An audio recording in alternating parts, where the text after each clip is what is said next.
let's suppose that you have two measurable spaces, x and y. So these are the sigma algebras A and B. And let's suppose you have a function f from x to y. Now, say you want to prove that f is a measurable function. Then what would you have to do? You would have to consider an arbitrary measurable subset of y, right? And then take its preimage, and then try to show that this is measurable subset of x. So this requires you to work with arbitrary measurable subsets of y, right? Working with an arbitrary measurable set is often quite difficult because you have seen that it is sometimes, for many sigma algebras, it is really difficult to explicitly describe what are the measurable sets. They're usually described in kind of an abstract way. So for example, suppose y is a metric space and we've given it the Borel sigma algebra. Then when we say let B be an arbitrary Borel measurable set, what does that look like? How do we even work with something like that? That can be quite challenging. Thankfully, or luckily, fortunately, we don't have to work with arbitrary measurable subsets of y. It's enough to work with only ones coming from a generating set for the sigma algebra on y. So it's okay to replace in your argument this part by a generating set. So let's go through why that works. So let's assume you have a generating set for the sigma algebra. So assume that the sigma algebra on y happens to be the sigma algebra generated by some collection f of subsets of y. So to complete the, the textbook isn't using these subscripts in the notation, but I'm just putting it here to tell you we're generating a sigma algebra on y using some collection of sets. And by the way, when I write these script b's, sometimes I write them with a metric space afterwards. That means I'm talking about the Borel sigma algebra, and sometimes I just write a script b. That's got nothing to do with Borel. That's just because b is the letter that comes after a, and so I'm using it as the name for a second sigma algebra. Okay, so nothing to do with Borel here. Just assume that the sigma algebra on y is generated by some class of sets f. Then, if you can show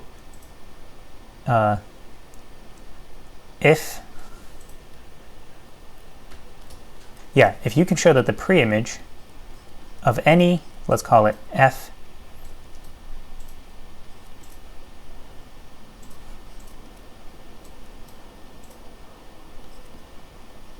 if you can show that for all f in script f, that the preimage under little f of that big F is a measurable subset of x, then you can conclude that f is a measurable function. And actually, let me write the full deal here. A, B measurable function. So it's sufficient to check on generators on a generating collection of subsets of y. Let's prove this. And actually, let me also give this a title. So let's call this so this one is not in the textbook, and so I'm just going to give it some number. So here's the numbering system I'm going to go with.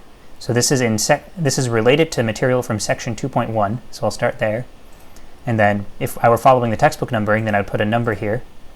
But those are used for the textbook theorems and lemmas and stuff.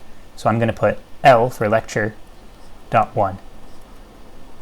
So this way you can refer to the result if you want to later.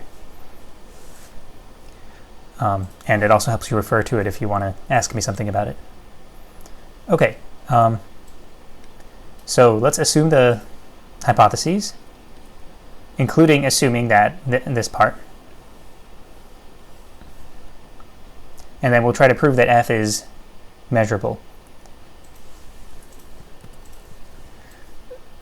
So what do we want to prove?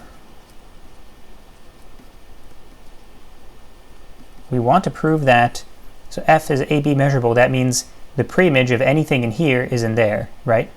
But another way to say that we have seen is that the pullback of this sigma algebra is a subset of that sigma algebra, right? So we just want to prove that this is true, right? But notice that, by okay, see, this is why I'm starting to number the theorems in lecture, because there's one that I think I didn't give a number to in the previous lecture. Or maybe I did. Okay, I just found it. I did actually. This is the one that I gave this stupid name. Lorillary 1.2.8 and a half.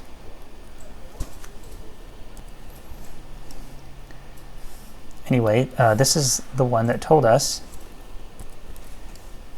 that that if you pull back a sigma algebra generated by a certain set, then you get the sigma algebra generated by the preimages of the things in that set, or if you like, the pullback of that set.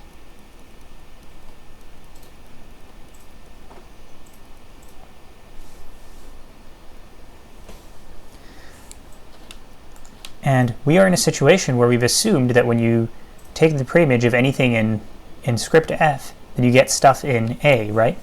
So we're in a situation where we have assumed that this, so by assumption,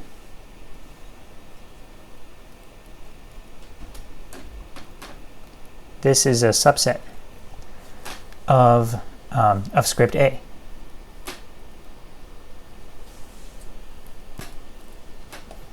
Okay, so then script A is a sigma algebra that contains this set, right? That contains this set. Script A is a sigma algebra that contains this set. And so it must, by definition, contain the smallest sigma algebra that contains that set, which is the one that that set generates.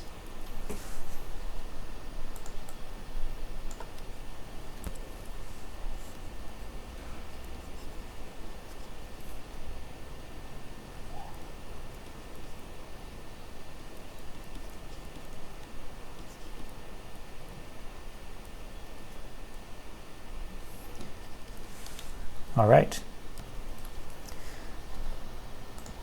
Okay, so that proves it. So lesson, or the power that you get from this result is that when you want to check that a function is a measurable function, you only need to consider parts of a generating, pick your favorite generating set for the sigma algebra on Y, and then you only need to look at the preimages of those things from that generating set. So for example, if the sigma algebra on Y happens to be, if Y happens to be a metric space and the sigma algebra on Y happens to be the Borel one, then it's sufficient to consider preimages of open sets only, or preimages of closed sets only, or whatever is your favorite generating set for that Borel sigma algebra. So example. Now we can talk about this example. Suppose, so back here we were only talking about just two measurable spaces. The general definition over here is only about having two measurable spaces. They don't have to be metric spaces. But let's suppose x and y are metric spaces.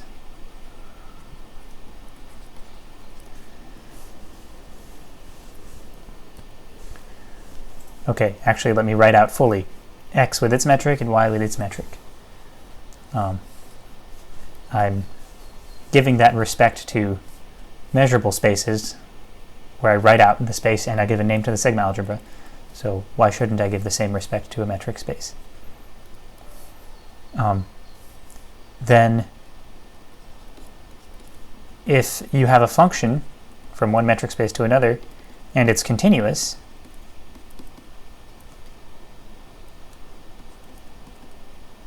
then it is measurable. And by measurable, I mean measurable with respect to the Borel sigma algebras on each of the metric spaces. So Borel x, Borel y, measurable. So any continuous function between metric spaces is Borel-Borel measurable. And do you see how that follows from the result back here? That's because the Borel sigma algebra on Y is the sigma algebra generated by the collection of open subsets of Y. And so in order to verify that f is measurable, a measurable function, it's enough to consider the preimage of an open set. So say U is an open subset of Y, let U be let U subset Y be open. Then look at preimage of U. That's open thanks to this theorem 4.8 from Rudin, or if you like, you can take that as the definition of continuity.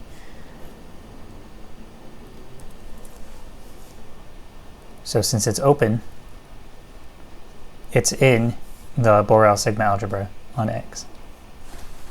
So the preimage of an open set is a Borel set, therefore the preimage of a Borel set is a Borel set.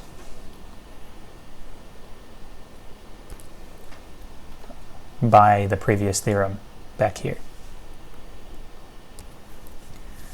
All right, now I would like us to look at some more examples of measurable functions, but we need to get a little bit more specific than where we are now. This is all very general so far. So let's get more specific in the next video.